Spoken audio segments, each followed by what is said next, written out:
आजकल जेई और नीट में एक नई कल्चर बहुत तेजी के साथ डेवलप हो रही है जो है अर्ली स्टार्ट। अभी मैं एनवी सर को सुन रहा था। पर अगर आप कॉम्पिटिटिव एग्जामिनेशन तैयारी करना चाहते हो 12th के बाद तो 9-10 से ही तैयारी शुरुआत कर देनी चाहिए। बात तो सबकी बिल्कुल सही है। आजकल बच्चे प्रिपरेशन जेई और नीट के लिए क्लास 6, 7, 8 से ही स्टार्ट कर देते हैं। अगर आप जेई मेन 2025 100 परसेंटाइल और JEE advanced all India rank 1 को देखो, वो रजित गुप्ता था, उसने 7 ईयर क्लासरूम प्रोग्राम से प्रिपरेशंस करी थी। अगर आप नीट में बात करो, आरव अग्रवाल 2025 नीट का ऑल इंडिया रैंक 10, वो 5 ईयर क्लासरूम प्रोग्राम का स्टूडेंट था। अगर हम थोड़ा और पहले जाते हैं, 2020 जेई एडवांस का all India rank 1 Chirag, he was a 4 year classroom programme student. दूसरी तरफ हम देखते हैं बहुत सारे स्टूडेंट्स जो इन एग्जामिनेशंस के लिए अपने बचपन के 5 साल, 6 साल, 7 साल तक देते हैं। उनके पेरेंट्स लाखों रुपए खर्च करते हैं, फिर भी वो इस एग्जाम को क्रैक नहीं कर पाते हैं और बदले में उन्हें क्या मिलता है? Mental health crisis. और इंडिया में ये बहुत बड़ी प्रॉब्लम बन चुकी है। द हिंदू आर्टिकल के हिसाब से बच्चे अब जेई और नीट के अलावा भी बहुत सारे करियर को एक्सप्लोर करने लगे हैं। फिर भी हम दूसरी तरफ देखते हैं, इस साल भी जेई में रजिस्ट्रेशन 13 लाख से ज्यादा हुआ है। तो सवाल ये उठता है कि क्या बच्चों को अर्ली स्टार्ट करवाना सही है या कहीं ना कहीं हम बच्चों के मेंटल हेल्थ के साथ खिलवाड़ कर रहे हैं? इस पर ऑनेस्ट बात करेंगे, मेरा क्या ओपिनियन है और ट्रेंड क्या कहता है इस एक्सपर्ट एनालिसिस में। आइए समझते हैं कि अर्ली स्टार्ट क्या सही है या एक बहुत बड़ा स्कैम है। Let's talk about the biggest dark reality of the early start. तो जो लोग मुझे नहीं जानते हैं, this is your MK sir. मैंने last year JEE Main all India rank 12 UP state topper Saurabh को मेंटर किया है और उससे पहले मैंने all India rank 33 Bihar state topper Pratham Kumar को मेंटर किया है।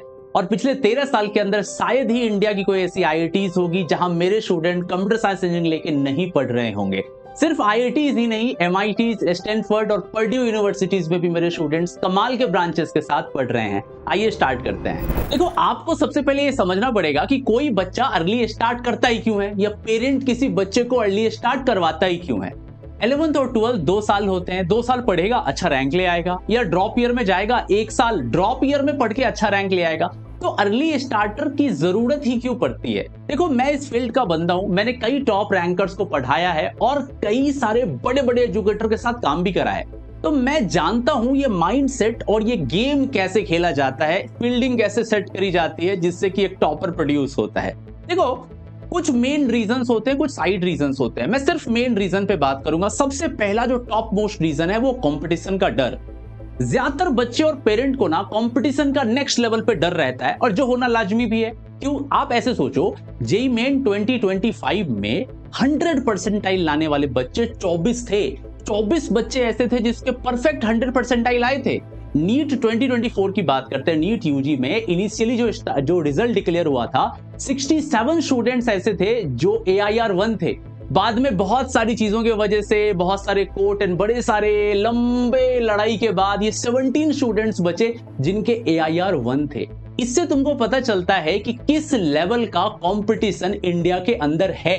तो जितनी जल्दी हम स्टार्ट करेंगे उतना बढ़िया हमारे लिए होगा। ये जो डर है ना, ये अर्ली स्टार्टर को सबसे पहले पैदा करता है। दूसरी चीज है टॉपर स्टोरीज। देखो, आप YouTube पे जाओ, इंटरनेट पे जाओ, किसी भी टॉपर को उठा के देख लो, 1 से लेके अंडर 100, अंडर 500, जितने भी ये टॉपर्स थे ना, ये ज्यादातर अर्ली स्टार्टर थे। आप देखोगे 5 year classroom, 6 year classroom, 7 year classroom, 4 year classroom, 3 year classroom. आखिर इतने सारे स्टूडेंट्स जो टॉप रैंक लाते हैं, majority of the students are actually long year classroom programme students. तो ये जो एक ट्रेंड चलता आ रहा है कि हम ज्यादा वक्त तक पढ़ेंगे, ज्यादा डीप और डिटेल में पढ़ेंगे, ज्यादा वेल स्ट्रक्चर्ड कल्चर और मैकेनिज्म में पढ़ेंगे तो हमारे रैंक आएंगे, ये भी क्रिएट करता है एक अर्ली स्टार्टर को। और तीसरी चीज है इस एग्जाम को लेके गलत अंडरस्टैंडिंग और कोचिंग इन्फ्लुएंस। देखो, पहली बात तो आपको ये समझना चाहिए कि आपका 2 साल का करिकुलम होता है, 11th और 12th का। ऑब्वियसली 2 साल को खत्म करने के लिए 2 साल ही लगेंगे ना भाई। ऐसा तो नहीं है कि 2 साल के करिकुलम को आप 6 साल में कवर करोगे। तो तीसरी चीज इस एग्जाम को लेके ये भी गलत अंडरस्टैंडिंग है कि आप अगर 11th का सिलेबस 9th में खत्म कर लो, 12th का सिलेबस 10th में खत्म कर लो, तो ऐसा अगर आप कर लोगे ना तो आप दूसरे बच्चों के मुकाबले में काफी एक्स्ट्रा एज रखोगे। मैं ये नहीं बोल रहा सही है या गलत है, इस पर तो हम बाद में बात करेंगे। अर्ली स्टार्टर कोई क्यों बनता है इस पे अपन बात कर रहे हैं। तो ये वाली कल्चर और साथ ही साथ कोचिंग का इन्फ्लुएंस, आप जितनी जल्दी कोचिंग में जाओगे उतना मोटा माल मिलेगा, उतना ज्यादा पैसा मिलेगा, 4 साल 5 साल 6 साल की फीस आएगी, बहुत बढ़िया है, हर कोई अपना धंधा देखता है। तो ये मेन जो रीजंस है ना अर्ली स्टार्टर के, यही तीन हैं जिसके वजह से 90% से ज्यादा लोग अर्ली स्टार्ट लेते हैं। देखो, जब हम अर्ली स्टार्ट की बात कर रहे हैं तो मुझे लगता है आप में से जो लोग भी देख रहे हैं वो लॉजिकल थिंकिंग वाले लोग हैं। आप या तो जेई या तो नीट की प्रिपरेशन कर रहे हैं, या पेरेंट्स देख रहे हैं, या आप जो भी देख रहे हैं एक लॉजिकल माइंडसेट वाले लोग हैं। तो जब हम अर्ली स्टार्ट की बात करेंगे ना तो हमें 2 डायमेंशनली नहीं 3 डायमेंशनली सोचना होगा। क्योंकि जब हम ये देखते हैं कि कोई बच्चा अर्ली स्टार्ट करके एक टॉप रैंक जेई और नीट में ले आता है तो कुछ तो बात रही होगी, और दूसरी तरफ हम देखते हैं ना जाने हजारों लाखों बच्चे जो कि अर्ली स्टार्ट करते हैं वो एंड तक पहुंचते पहुंचते इतने फटीग और इतने मेंटल इल हो जाते हैं कि वो इस एग्जाम को क्रैक करना तो दूर अपने लाइफ में डायरेक्शनलेस हो जाते हैं। तो कुछ तो कमी है, कहीं ना कहीं कोई मिसिंग लिंक है जिस पे हमें और आपको सोचना चाहिए। सबसे पहली चीज, जो लोग अर्ली स्टार्ट के फेवर में बोलते हैं कि अर्ली स्टार्ट क्यों लेना चाहिए, उनके क्या तथ्य हैं उसको देखते हैं। कई सारी चीजें, मैं 3 मेन मुद्दे पे आऊंगा। सबसे पहली चीज, स्ट्रॉन्ग फंडामेंटल। देखो, ये एग्जाम कॉन्सेप्चुअल एग्जाम है, चाहे आप जेई की प्रिपरेशन करो या नीट की प्रिपरेशन करो, दोनों में लगते हैं सॉलिड कंसेप्ट, चेक होती है आपकी प्रॉब्लम सॉल्विंग स्किल्स। तो जितनी जल्दी आपके अंदर ये हैबिट डेवलप कर दी जाएगी, जितनी जल्दी आप अपने फंडामेंटल्स को सीख जाएंगे, हायर क्लासेस में, मान लो आपने 7 में स्टार्ट करा, 8, 9, 10 होते होते जो brainstorming and higher order thinking skills होती है जिसको हॉट्स बोलते हैं, आप में उतनी आसानी से वो डेवलप हो जाता है। क्योंकि किसी भी एग्जाम को क्रैक करने के लिए जो मेजर टाइम लगता है वो एक कॉम्पिटिटिव इनर्शिया होती है। जैसे आप फैन का स्विच ऑन करते हो, एक टाइम के बाद वो अपने फुल आरपीएम पे होता है, वैसे हमारा ब्रेन एक कॉम्पिटिशन को क्रैक करने के लिए जब फुल आरपीएम पे या फुल स्पीड पे पहुंचता है वो वक्त लेता है। वो वक्त आपको मिल जाता है जब आप अपने फंडामेंटल पे काम करके हायर ऑर्डर और ब्रेन स्टॉर्मिंग सेशंस तक पहुंच पाते हैं। ये एक चीज है जो लोग इसके फेवर में बोलते हैं कि अगर आप अर्ली स्टार्ट कर रहे हो तो फंडामेंटल आपका बड़ा स्ट्रांग हो जाएगा, और जब उस फंडामेंटल के ऊपर हायर ऑर्डर की बात करेंगे तो वो आपको अच्छे से चमक रहा होगा। पहली चीज होती है। दूसरी चीज होती है कि आपकी एक हेल्दी हैबिट डेवलप करवानी होती है।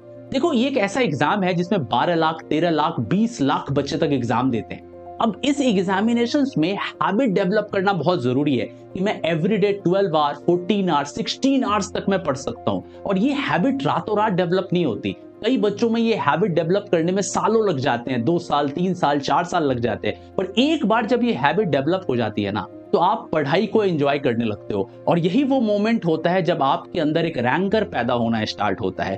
तो दूसरी जो सॉलिड लॉजिक दी जाती है कि आपको ये हैबिट डेवलप करने के लिए वक्त चाहिए, और ये हैबिट जब डेवलप हो जाएगा आप एक टॉप रैंक लाओगे, बिल्कुल गलत नहीं है, सही बात बोली जाती है। मैं अग्री करता हूं, दोनों पॉइंट से अग्री करता हूं। तीसरी पॉइंट होती है स्मूथ 11th और 12th। देखो, ये भी बात सही है, आप में से जो भी स्टूडेंट्स जेई या नीट का एग्जामिनेशंस देंगे उनको बोर्ड्स भी तो देना होता है। तो अगर हम जल्दी स्टार्ट कर देंगे तो बोर्ड्स का भी कंटेंट हम बहुत पहले खत्म कर ले रहे होंगे, तो 11th और 12th भी हमारा स्मूथ जाएगा, बोर्ड्स में अच्छे नंबर भी आएंगे। और जब 11th और 12th में हमें बोर्ड्स की टेंशन होती है तो कहीं ना कहीं हमारा जेई नीट डाइल्यूट होता है, और जेई नीट डाइल्यूट होता है तो फाइनल टेम्परामेंट और बूस्टअप हमें नहीं मिल पाता, रैंक अच्छे से बन नहीं पाती है। तो अगर हम अर्ली स्टार्ट करेंगे तो 11th और 12th हमारा पढ़ा पढ़ा लगेगा, जल्दी जल्दी चीजें खत्म हो जाएंगी, हम बोर्ड्स में भी अच्छा कर पाएंगे, जेई नीट में भी अच्छा रैंक ला पाएंगे। बिल्कुल सही लॉजिक है एंड सल्यूट है, बिल्कुल तीनों लॉजिक जो बोले गए हैं अर्ली स्टार्टर के फेवर में 100% काम करेंगे।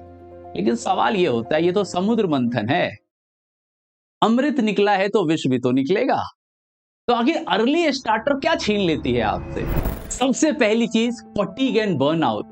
जब आप क्लास 6-7 से ही जेई नीट की प्रिपरेशन से स्टार्ट करते हैं, बहुत लंबा सफर है, 6, 7, 8, 9, 10, 11, 12, 7 साल का लंबा सफर है। और अगर आपने ड्रॉप ले लिया तो 8 साल का लंबा सफर है। ये 8 साल की मेहनत ना इतना फटीग और बर्नआउट आपके अंदर क्रिएट करती है कि मैक्सिमम स्टूडेंट्स जिनका सेल्फ मोटिवेशंस नहीं होता है या बैक हैंड से सपोर्ट नहीं होता उनके पेरेंट्स और एक अच्छे मेंटरशिप और एक एजुकेटर और एक स्ट्रक्चर्ड करिकुलम का, वो बच्चे इस बर्नआउट में दिखाई भी नहीं देते वो कहां चले गए, अपने लाइफ में बहुत अलोन हो जाते हैं। और ये फटीग उनके आगे के हायर स्टडीज के ऊपर और उनके करियर सिलेक्शंस के ऊपर भी बहुत ज्यादा इंपैक्ट डालता है। ये सबसे इंपॉर्टेंट ड्रॉबैक होता है अर्ली स्टार्टर के केसेस में, राइट? आप कहीं ना कहीं सेलेक्ट होने के लिए पढ़ रहे थे, पर आप अपने लाइफ में बहुत ज्यादा अकेले हो जाते हो, इतना ज्यादा फटीग, बर्नआउट, और लाइफ में आपको इतनी ज्यादा नेगेटिविटी और सोरोनेस मिलती है जब आप लगातार 7 साल 8 साल से एक ही काम को कर रहे हो और उसमें भी अगर आप सफल ना हो पाओ। दूसरी चीज होती है लॉस ऑफ चाइल्डहुड। देखो, बच्चे की ना 6, 7, 8 में वो उम्र होती है जब वो नई नई चीजों को एक्सप्लोर करता है, उसका माइंड बहुत ज्यादा क्रिएटिव होता है, नए नए आइडियाज उसके दिमाग में आते हैं, वो उन आइडियाज के अराउंड बहुत सारी चीजों को एक्सप्लोर करता है, सोचता है, समझता है, अपने आप को जान रहा होता है। वो जो बचपन है ना उसका 6, 7, 8, 9, 10 तक का, वो बचपन कहीं ना कहीं छिन जाता है। हालांकि जो लोग अर्ली स्टार्ट करते हैं उसके पीछे वो ये लॉजिक देते हैं कि हम बचपन के 5 साल ले लेते हैं ताकि आपके जवानी के 20 साल 25 साल लाइफ में अच्छे से कट सके। हालांकि उस पर मैं लास्ट में बात करूंगा, पर पॉइंट तो बिल्कुल सही है। एक बच्चे से आपने उसका क्लास 6 से लेके 12th तक का बचपन छीन लिया है। मैं 6 से 10th तक बोलना चाहूंगा, 11, 12th में मान के चलता हूं कि वो 2 साल प्रिपरेशन कर रहा होगा। दूसरी बड़ी प्रॉब्लम यहां ये दिखती है। तीसरी चीज होती है कि बच्चा बहुत ही अर्ली कर देता है एक कॉम्पिटिटिव माइंडसेट के लिए। एक कॉम्पिटिटिव माइंडसेट क्रिएट होने में भी वक्त लगता है। हमारी बॉडी इस तरह की बनी हुई है, जब आप एक सर्टेन एज पे मैच्योर होते हैं तब आप इस कंपटीशन को समझ पाते हैं। अगर क्लास 6 से ही आपके ऊपर बर्डन लाद दिया जाए कि तुम्हें आज से 7 साल के बाद एक एग्जाम को क्रैक करना है जिसमें 15 लाख बच्चे बैठ रहे होंगे, वो बर्डन कहीं ना कहीं बच्चे को अंदर से खा जाता है, क्योंकि वो उसका जो एक क्रिएटिव माइंडसेट था उसमें कहीं ना कहीं एक कॉम्पिटिटिव स्पेस नहीं था। वो चीजों को इस तरीके से नहीं ले रहा था, इस तरीके से नहीं सोच रहा था, वो इतना मैच्योर नहीं था इन चीजों के लिए। आपने तभी से स्टार्ट कर दिया उस बच्चे में एक कॉम्पिटिटिव इनपुट डालना, और वो हर चीजों को कॉम्पिटिशंस के पॉइंट ऑफ व्यू से देख रहा है। आपने बचपन तो छीना ही छीना, फटीग तो आपने दिया ही दिया, और बहुत ही अर्ली एक कॉम्पिटिटिव बर्डन भी दे दिया। चौथी चीज होती wrong at a peak time. मैं इसको बहुत इंपॉर्टेंट रोल समझता हूं। आप एग्जाम से तभी टकराओ जब आप अपने प्रिपरेशंस के बीस्ट मोड में हो, आपका टेम्परामेंट सबसे बेस्ट हो, तभी आप जाके एग्जाम को स्मैश करो। प्रॉब्लम क्या होती है कि जब 6, 7 से बच्चा स्टार्ट करता है ना प्रिपरेशंस को, बहुत अर्ली स्टार्ट लेके, तो वो 9, 10th तक जाते जाते अपने पीक पे आ जाता है। उसे लगने लगता है यार 11, 12 भी मैंने पढ़ लिया, अभी लाओ मुझे एग्जाम दिला दो, मुझे पेपर दिला दो। और वो जो टू अर्ली पीक वाली चीज होती है ना, बिना मौसम के जब आप देखते हो पेड़ में आम लग जाए तो आप फिर उसको खाते नहीं हो, आपको लगता है कुछ तो प्रॉब्लम है, जरूर ये जहरीली चीज होगी। तो जब माइंड हमारा वक्त से पहले ही उस चीज के लिए मैच्योर हो जाता है तो हमें लगता है कि अब आगे क्या करूं, करना क्या है मुझे लाइफ में, करना क्या है, एग्जाम कब देना है, वो कब आएगा। और वो कहीं ना कहीं वो एलिमेंट जो आपको कसकता रहता है, आप अपने पीक टाइम पे जब पहुंचने का टाइम आता है तो वो फटीग काम करता है और आप एक वो आउटपुट में रैंक नहीं दे पाते हो। मान लो कि जहां आपके रैंक 1700 1500 बने, वो रैंक आपके अंडर 50 बन सकते थे अगर आप 6 से तैयारी ना करके 9, 10 या 11, 12 से प्रिपरेशन कर रहे होते। तो रॉन्ग टाइम पे पीक आना ये भी सही नहीं है। तो टू अर्ली टू स्टार्ट वाला केस हो जाता है। आप इतनी भी जल्दी स्टार्ट ना कर दो कि आप 11, 12 पूरा कंटेंट कवर करके PYQ बना के 10th में ही बैठे हो, अब इंतजार कर रहे हो मेरे को तो एग्जाम देने में 2 साल है, और जब एग्जाम आया तो आपका बीस्ट मोड और टेम्परामेंट रेडी ही नहीं था, और आपके रैंक बने तो सही पर अंडर 10, अंडर 100 टाइप के नहीं बने, 1500, 1700, 2700 टाइप के रैंक बने। You got my point. तो सवाल उठता है कि सही क्या है फिर? अर्ली स्टार्ट कोई क्यों करता है समझ गए, दिक्कतें क्या आती है वो भी समझ गए, फायदेमंद चीजें कौन सी है वो भी हम समझ गए। आपका क्या पॉइंट है, व्हाट इज योर ओपिनियन? देखो, अर्ली स्टार्ट करना गलत नहीं है, गलत तरीके से अर्ली स्टार्ट करना गलत है। आपको एक बच्चे के अंदर उत्सुकता पैदा करनी चाहिए। आपको एक बच्चे को क्लास 6, 7 से ही प्रॉब्लम सॉल्विंग स्किल्स पर काम करवाना चाहिए। उसे याद नहीं करवाना चाहिए, उसे बताना चाहिए कि आगे चीजें मैथमेटिकल अप्रोच से काम करेंगी। आगे फिजिक्स आएगा, आगे केमिस्ट्री आएगी, आगे मैथमेटिक्स आएगी, आगे बायोलॉजी आएगी, जहां पे कॉम्पिटिशन्स होंगे, और प्रॉब्लम सॉल्विंग स्किल्स और ब्रेन स्टॉर्मिंग सेशंस आपको बच्चे को अर्ली टाइम से ही लगाने चाहिए। खाली थ्योरेटिकल नॉलेज अगर वो करेगा, बहुत ही ज्यादा लॉजिकल अंडरस्टैंडिंग से दूर जाएगा, कॉन्सेप्ट से दूर जाएगा, तो वो उस बच्चे के कॉम्पिटिटिव माइंडसेट की अपब्रिंगिंग को खराब करेगा। तो आपको ये समझना है फ्रॉम द डे वन, अगर वो बच्चा सचमुच में जेई के लिए या नीट के लिए बना है, उसका इंटरेस्ट इन फील्ड में है, तो वो अंदर से खुद निकल के आएगी। आपको बार बार प्रेशर और टॉर्चर करने की जरूरत नहीं होगी। आपका बच्चा खुद आपको समझ में आएगा कि वो इस एग्जाम के लिए 100% रेडी है मेंटली। Pressure zero, P is equal to 0 होगा उस बच्चे के केस में। तो बच्चे को मेंटली प्रिपेयर करवाइए, प्रेशर मत दीजिए। बच्चा खुद जब समझेगा कि मुझे फिजिक्स में, इवन केमिस्ट्री में भी फिजिकल केमिस्ट्री आएगी जहां मुझे न्यूमेरिकल सॉल्व करने हैं, और जब उसकी लॉजिकल अंडरस्टैंडिंग और प्रॉब्लम सॉल्विंग स्किल्स 6, 7, 8 से ही डेवलप करनी स्टार्ट करेगी, रास्ते वो अपने आप बना लेगा। अर्ली स्टार्ट, जिस टर्म को, जिस वर्ड को हम बोल रहे हैं अर्ली स्टार्ट, वो इनबिल्ट डिफॉल्ट उस बच्चे के अंदर डेवलप होगा। आपको अर्ली स्टार्ट करवाने की जरूरत भी नहीं पड़ेगी, क्योंकि अर्ली स्टार्ट मोड उसका डिफॉल्ट ऑर्गेनिकली ऑन है। आप मेरी बात समझ रहे हैं? तो बच्चे को प्रेशर मत दीजिए, बच्चे को माहौल डेवलप करिए। बच्चे को बताइए कि अगर तुमने फोटोसिंथेसिस पढ़ा तो उसमें भी केमिकल इक्वेशंस हैं, अगर तुमने बॉयल्स लॉ, चार्ल्स लॉ पढ़ा तो उसपे भी न्यूमेरिकल्स आएंगे। अगर तुम जा रहे हो और तुम्हें मेट्रो के 10 पिलर दिखाई दे रहे हैं और मेट्रो की इतनी स्पीड है, तो बताओ मेट्रो स्टेशन के बीच की डिस्टेंस कितनी हुई। जब बच्चे का दिमाग इस लेवल पे विजुअलाइज करता है तो इंटरेस्ट ऑटोमेटिकली डेवलप होता है। अर्ली स्टार्ट क्या, वो बच्चा 2 साल 3 साल के अंदर ही अंडर 10, अंडर 100 जैसा रैंक ला सकता है। तो बच्चों की क्यूरियोसिटी पे काम करिए, उसको ऐसा माहौल दीजिए जिससे वो उस एग्जाम को क्रैक करें। आई होप आप समझ रहे होंगे मैं क्या बोलने की कोशिश कर रहा हूं। अर्ली स्टार्ट सिर्फ एक टर्म होता है, मैं बोलता हूं early academic buildup and upbringing, जो आपको बचपन से ही उस बच्चे के साथ सेट कर देनी पड़ती है। कुछ नहीं करना होता है। बच्चे में जब सेल्फ मोटिवेशन आता है, डिसिप्लिन आता है, डिटर्मिनेशन आता है, इस एग्जाम को क्या, उसका गोल तो इससे भी आगे होता है। वो 11th 12th में ये भी सोच रहा होता है कि मुझे बीटेक और एमबीबीएस के बाद क्या करना है। आपको बताने की जरूरत नहीं होती ऐसे बच्चे को। तो बच्चे पे प्रेशर नहीं डालना है कि तुम्हें यही करना है। बच्चे को बताना है कि तुम ये करोगे तो ऐसा भी हो सकता है, तुम्हें मजा आना चाहिए इस करने में, और तुम करो ना, करके तो देखो, आनंद आएगा तुम्हें इन चीजों में। तो ये इंटरेस्ट जब आप डेवलप कराएंगे ना, बच्चा एक कमाल का रैंक लाएगा। कंक्लूजन यही है, बच्चों का इंटरेस्ट डेवलप करिए, ना कि बच्चों पे प्रेशर क्रिएट करिए कि किसी और बच्चे ने क्या किया था, तुम ऐसा क्यों नहीं कर सकते हो। हर बच्चे की अपनी एक स्टोरी होती है। आपके बच्चे की क्या स्टोरी है, वो उसको जानने की कोशिश करिए, पूछिए मत, उससे जानने की कोशिश करिए।